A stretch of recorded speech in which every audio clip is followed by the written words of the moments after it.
What up, y'all? It's boy, Mr. Downtown Ray Melo, and you're listening to the Entertainment Report on iHeartRadio, live from Dubai for Friday, October 19th, 2018, delivering some major stories and trends going on in the world of entertainment and beyond. You can follow the show on Facebook, Twitter, or Instagram, facebook.com/The Entertainment Report with Ray Melo, that's RAYMELO, on Twitter at The Enter Report, or on Instagram at The Entertainment Report. You can listen to the show anytime you want on iHeartRadio. Just go to iHeart.com or your iHeart phone app, search for The Entertainment Report, and it'll take you to the page. Seth Rogen has posted on Twitter a Lion King cast photo including Donald Glover, Billy Eichner, and director Jon Favreau. The cast appeared to be in a recording studio. Rogen is set to voice Pumbaa in the upcoming Disney remake with Eichner as Timon and Glover as the main role of Simba. Rogen said Wednesday, Hakuna Matata, in reference to the famous song of the same name that appeared in the original Lion King. The song was performed by Simba, Timon, and Pumbaa. Lion King, which will feature a photorealistic animation style, is set to arrive in theaters on July 19th, 2019. Beyoncé is set to voice Nala, with James Earl Jones reprising his role as Mufasa, Chiwetel Ejiofor as Scar, Alfre Woodard as Sarabi, John Oliver as Zazu, John Candy as Rafiki, and Keegan-Michael Key as Kamari. Emmy winner Melissa McCarthy was 20 and had $35 to her name when she headed to New York, a city she had never visited before, to begin in her career. The 48-year-old actress told reporters in Manhattan on Saturday, "I just showed up and I thought this should be easy. I was sharing a bagel a day with somebody and then I started collecting jobs." McCarthy honed her craft by performing in plays in the Big Apple from 1990 to 1997, just before apartment prices skyrocketed and chain businesses crushed mom-and-pop shops and independent eateries. The Bridesmaid, Heat, and Ghostbusters alum said one of her aspects she loved about her latest movie, Can You Ever Forgive Me?, is that it's painstakingly recreated this bygone era of New York and let her live there again, if only for a few weeks. She says, "To me, it's the most magical time. I loved it. I came from a little farm town, so the grit and people working 4 jobs because they wanted something. We lived in a studio, but it had a Manhattan apartment. We did it." The actress said she doesn't understand present-day New York. She says, "I like it very much, but it's not mine. So I take maybe unreasonable ownership of those 90s as it was everything to me." In the film, McCarthy plays real-life celebrity biographer Lee Israel, who turned to literary forgery when her books went out of style. Depressed and living alone with her sick cat in a tiny apartment, Lee wrote and sold to collectors letters that she claimed were penned by dead writers and screen stars. After she got caught, she pleaded guilty to conspiracy and transporting stolen property in 1993, then served 6 months under house arrest and 5 years on federal probation. Her tell-all, Can You Ever Forgive Me?, Memoirs of a Literary Forger, was published in 2008. She died in 2014 at the age of 75. Richard E. Grant plays Jack, a dashing but destitute mooch and Lee's eventual partner in crime in the movie version of Lee's life. The cast also includes Dolly Wells, Jane Curtin, Anna Deveray Smith, Stephen Spinelli, and McCarthy's husband, Ben Falcone. Filming began this week on the third as of yet untitled Annabelle horror movie at New Line Cinema set. Chapter 3 in the Haunting Doll saga follows 2014 Annabelle and 2017's Annabelle creation. It is also part of the cinematic universe that includes 2013's The Conjuring, 2016's The Conjuring 2, and 2018's The Nun. The studio synopsis for the upcoming sequel says, determined to keep Annabelle from wreaking more havoc, demonologists Ed and Lorraine Warren bring the possessed doll to the locked artifacts room in their room, placing her safely behind sacred glass and enlisting a priest's holy blessing. But an unholy night of horror waits as Annabelle awakens the evil spirits in the room, who all sets their sights on a new target, the Warrens' 10-year-old daughter Judy and her friends. Patrick Wilson and Vera Farmiga reprise their roles as the franchise paranormal investigators Ed and Lorraine Warren in the film, which is due in theaters July 3rd. The Haunting of Hill House and I, Tonya actress McKenna Grace will play Judy, Madison Iseman, and Katie Sarifi co-star. Gary Dalberman is directing the project from the script he penned. The Leftovers alum Michael Gaston and Glow actor Marc Maron have joined the cast of Netflix's film adaptation of Robert B. Parker's Wonderland by Ace Atkins. Gaston and Maron will co-star in the previously announced cast members Mark Wahlberg, Winston Duke, Alan Arkin, Bokeem Woodbine, Eliza Schlesinger, Post Malone, James Dumont, and Hope Wilson.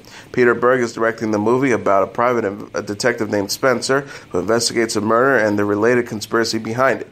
The fictional sleuth has appeared in 48 novels written by Parker and then Atkins after the original author died in 2010 at the age of 77. The character of Spencer was also the basis for the TV series Spencer for Hire, which co-starred Robert Urich and ran from 1985 to 1988. Berg and Wahlberg previously collaborated together on the films Mile 22, Patriots Day, Deepwater Horizon, and Lone Survivor.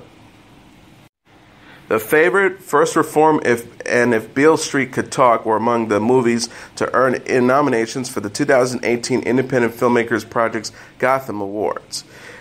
Joanna Vicente, the executive producer at IFP and the Made in New York Media Center, says there has been a rich abundance of great films, television, and performances in 2018, and we congratulate those being recognized in the nominations this year. The winners will be announced at a ceremony in New York on November 26. Diego Luna becomes a drug lord in the latest trailer for Netflix's upcoming revamped season of Narcos titled Narcos Mexico. The clip released Thursday features Luna as Guadalajara cartel leader Felix Gallardo, who makes a successful empire off the sale of marijuana. As Gallardo's wealth grows, he catches the attention of the U.S. Drug Enforcement Administration and agent Kiki Camarena, played by Michael Pena, who is hot on his trail. Gallardo soon wants to expand his empire, however, and decides to get involved with the sale of cocaine in Colombia. Camarena, meanwhile, finds himself in trouble when Gallardo's men captures him. Gallardo says after he kills a man in front of an elevator, if someone has a problem with this, they know where to find me. Narcos Mexico, from showrunner and executive producer Eric Newman, will explore the origins of the modern drug cartel war. The real-life Guadalajara cartel was one of the biggest narcos in the history of Mexico and the founder of the modern Mexican drug trade. The new season is set to arrive on Netflix on November 16th. NYPD Blue is getting a TV sequel at ABC. The Hollywood Reporter confirmed the network gave a pilot production commitment to a reboot of the police procedural. The new series will center on Theo, the son of Annie Spitzkowitz, played by Dennis Franz, as he works to earn his detective shield and investigates his father's murder. Andy was alive as of the series finale. Mac Olmstead and Nick Woolton, who worked on the original show, will pen the script and executive produce with Dana Boshko and Jesse Boshko, the widow and son of late series creator Stephen Boshko. The original NYPD Blue had a 12-season run from 1993 to 2005. Deadline said ABC plans to bring back several original cast members, although Franz won't reprise Andy. The actor told Deadline, "I did receive a call and I'm flattered, but I'm not interested." He says NYPD Blue was a high point in my life and career, and I think of it so fondly. I wish them all well and much success. Austin Majors played a young Theo in season 6 through 12 of NYPD Blue. The character is the son of Spitzkowitz and assistant district attorney Sylvia Costas, played by Sharon Lawrence, who died in season 6. The CW's Supergirl is set to introduce Superman's greatest adversary, Lex Luthor, during its 4th season. Luthor will be a recurring character on the series, with casting for the villain currently underway, DC Comics announced on Thursday. Luthor has been referenced throughout the series as the character's sister Lena, played by Katie McGrath, is best friends with Supergirl, played by Melissa Benoist. Luthor's imprisoned mother, Lillian, played by Brenda Strong, has also appeared. Executive producers Robert Rovner and Jessica Quayler said in a statement, "We're beyond excited to introduce iconic villain Lex Luthor to Supergirl and to weave him into our story this season." They also added, "We've talked about having Lex on the show since its inception, and we're excited to have him finally arrive. We can't wait for him to shake things up in National City and watch him go toe-to-toe with not only Supergirl, but his sister Lena Luthor." Luthor was previously portrayed on television by Michael Rosenbaum in the CW's Smallville and by Jesse Eisenberg on the big screen in Justice League. Luthor's involvement in Supergirl comes as the show is set to debut Superman's love interest Lois Lane, portrayed by Elizabeth Toloch. The Daily Planet reporter will make her first appearance during the CW's upcoming crossover between Supergirl, Arrow, and The Flash, titled Elseworlds. Superman has already appeared on Supergirl, portrayed by Tyler Hoechlin. Benoist recently posted on social media a photo of herself posing with Tutluch and Hoechlin on a farm, hinting that the crossover will visit Superman's hometown of Smallville. Sam Claflin, Anya Taylor-Joy, Neil Maskell, Elia Kal, and Brian Gleason have signed on for roles in Season 5 of Peaky Blinders. Gleason, the son of Brendan Gleason and brother of Domino Gleason, said in a statement, looking forward to kicking around in the mud of northern England with an exceptional cast and crew. The script are wild and pertinent, a classic Peaky Brew. Also joining the ensemble are Kate Dickey, Cosmo Jarvis, Emma J. Scanlon, Charlene McKenna, Andrew Koji, and Daryl McCormick. They will act opposite returning cast members Cillian Murphy, Helen McCrory, Paul Anderson, Sophie Rundell, Finn Cole, Kate Phillips, Natasha O'Keefe, Aidan Gilliam, Jack Rowan, Charlie Murphy, Kingsley Ben Adir, Harry Keaton, Packy Lee, Ned Dennehy, Ian Peck, and Benjamin Stephania. The BBC press release says Series 5 finds the world thrown into the turmoil by the financial crash of 1929. Opportunity and misfortune are everywhere. When Tommy Shelby, MP, is approached by a charismatic politician with a bold vision for Britain, he realizes that his response will affect not only just his family's future, but that of an entire nation. The crime drama aired on the BBC in the United Kingdom and streams on Netflix in the United States. Filming is on the fresh batch of episodes began this month. Tom Holland wore the new superhero suit he will be donning in Marvel sequel Spider-Man Far From Home on Jimmy Kimmel Live. Holland made his appearance as the wall crawler on Thursday during a sketch with Kimmel's assistant Guillermo, who stole the actor's Spider-Man mask. Holland confronted Guillermo on stage in the new red and black costume. Spider-Man traditionally fights crime while wearing a red and blue outfit. Spider-Man Far From Home, set to arrive in theaters on July 5th, 2019, is a sequel to Sony and Marvel's Spider-Man Homecoming. The film will be taking place partly in Europe and is set to star Jake Gyllenhaal as the villainous Mysterio, Melissa Tomei as Aunt May, Zendaya as Michelle, Jacob Batalon as Spider-Man's friend Ned, and director John Watts are all set to return. Samuel L. Jackson and Kobe Smolder will also be featured as they reprise their Marvel cinematic roles of Nick Fury and Maria Hill. Kimmel asked Holland if Far From Home was a prequel to Avengers Infinity War, as Spider-Man was turned to dust by Thanos in the team-up film. Holland avoided the question by saying he needed to leave in order to stop Thanos from robbing a bank. The Avengers will have a rematch against Thanos in Avengers 4, which arrives before Spider-Man Far From Home on May 3rd. Hocus Pocus star Bette Midler is joining Freeform's upcoming reunion special. The network confirmed Thursday the 72-year-old actress will appear with Sarah Jessica Parker and Kathy Najimy in the Hocus Pocus 25th Anniversary Halloween Bash, which airs Saturday.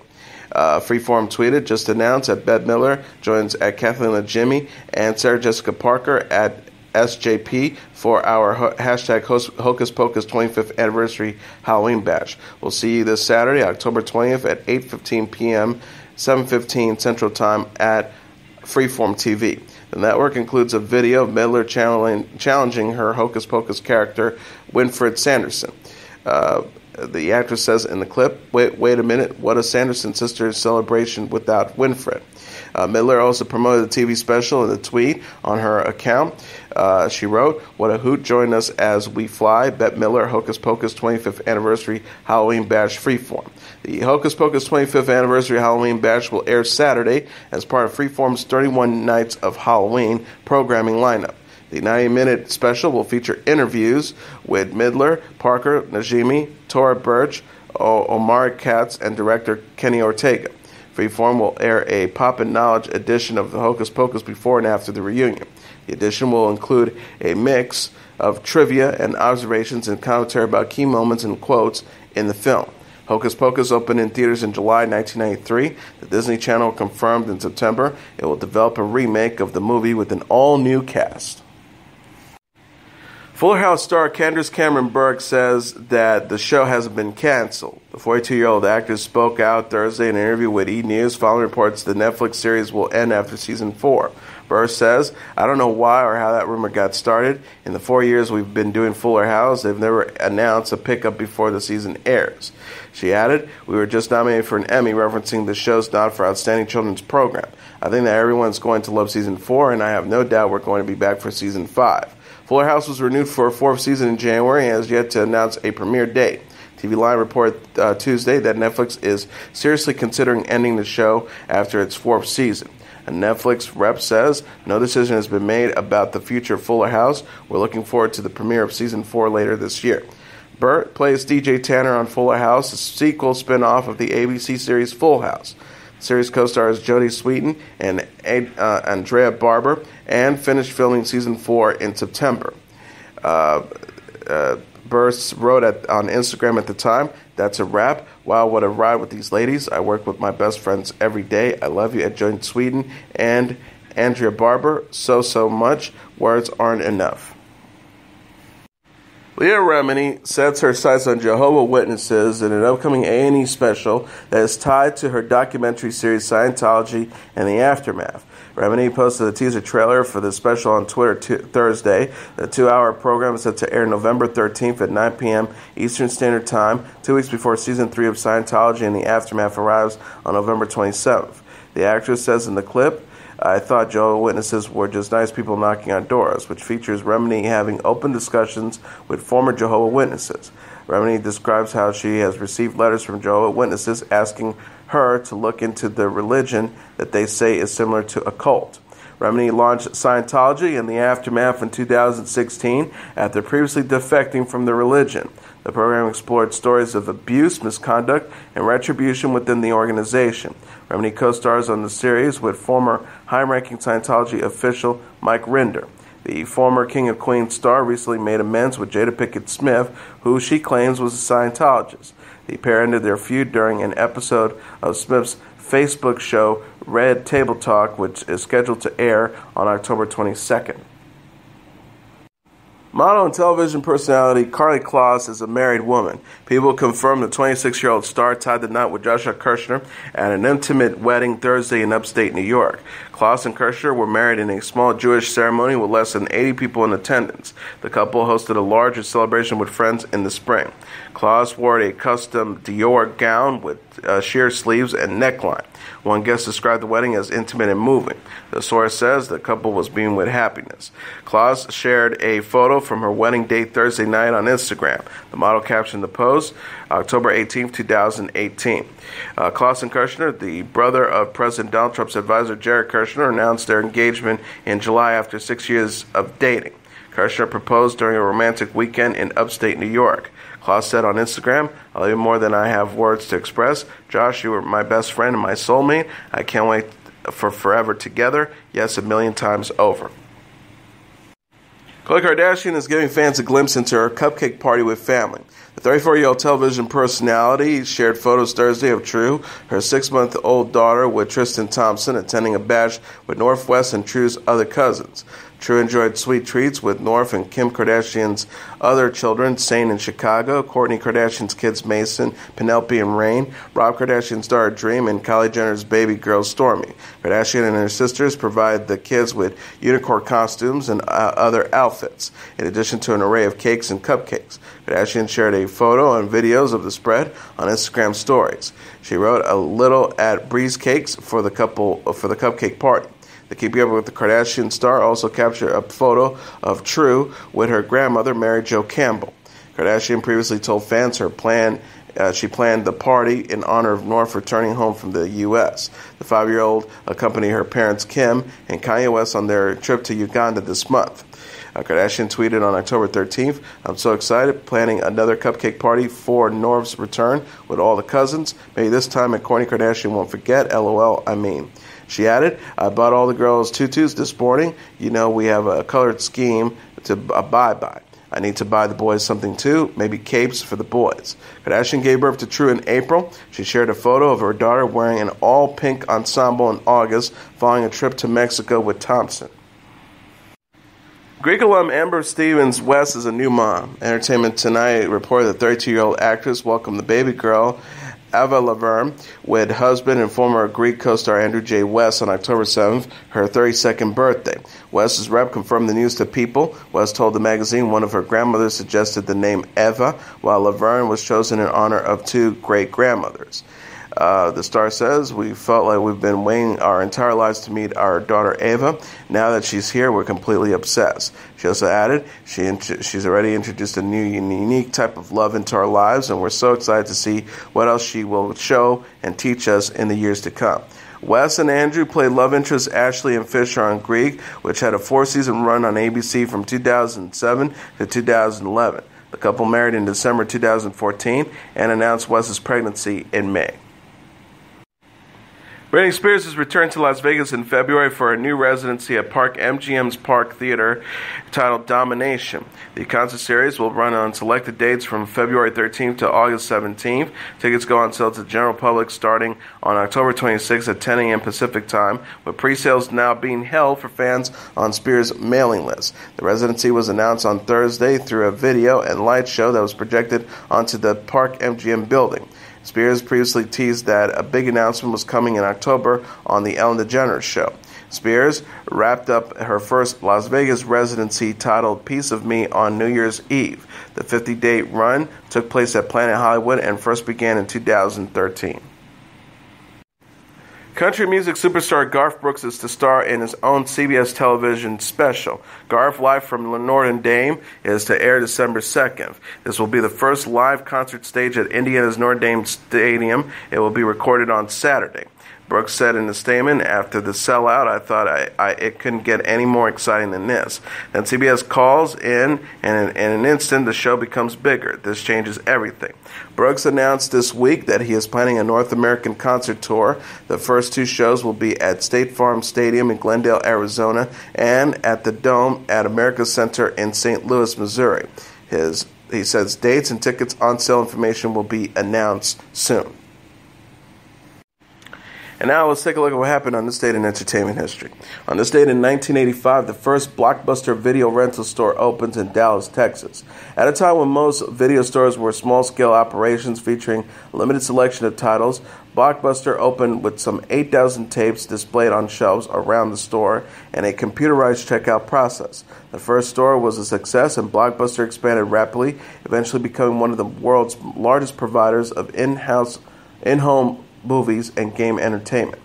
Blockbuster was founded by David Cook, who had previously owned a business that provided computer software service to the oil and gas industry in Texas. Cook saw the potential in the video rental business, and after opening the first Blockbuster in 1985, he added 3 more stores the following year. In 1987, he sold part of the business to a group of investors that included Wayne Huizenga, founder of Waste Management, Inc., the world's biggest garbage disposal company. Later that year, Cook left Blockbuster, and Huizenga assumed control of the company and moved its headquarters to Fort Lauderdale, Florida. Under Huizenga's leadership, Blockbuster embarked on an aggressive expansion plan, snapping up existing video chains, store chains, and opening scores of new ones. By 1988, Blockbuster was America's leading video chain with some 400 stores. By the early 1990s, Blockbuster had launched its 1,000th store and expanded into the overseas market. In 1994, Blockbuster was acquired by the media giant Viacom Inc., whose brands included MTV and Nickelodeon. In the mid-1990s, the digital video disc, DVDs, made its debut, and in 1997, Netflix, an online DVD rental service, was founded. Around that same time, the e-commerce giant Amazon.com launched a video and DVD store. Blockbuster faced additional competition from the rise of pay-per-view and on-demand movie service through which viewers could pay for and watch movies instantly in their own homes. In 2004, Blockbuster split off from Viacom that same year. Blockbuster launched an online DVD rental service to compete with Netflix. As of 2008, Blockbuster had some 8,000 stores around the world and was well known for its advertising campaigns, which included the long-running slogan, Make it a Blockbuster Night. In 2006, the company, headquartered once again in Dallas, had global revenues of more than $5.5 billion. And that's your entertainment report for Friday, October 19th, 2018. I'm your host, Mr. Downtown Ray Melo. I'll be back on Monday to deliver some major stories and trends going on in the world of entertainment and beyond. You can follow the show on Facebook, Twitter, or Instagram.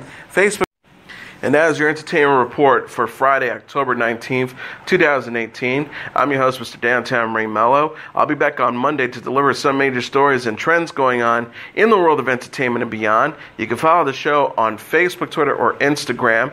Facebook.com/The Entertainment Report with Ray Melo. That's RAYMELO. On Twitter at The Enter Report, or on Instagram at The Entertainment Report. You can listen to this episode or any previous episodes of The Entertainment Report anytime you want on iHeartRadio. Just go to iHeart.com or your iHeart phone app, search for The Entertainment Report, and it'll take you to the page. Everyone have a great weekend. Good night, and God bless you all.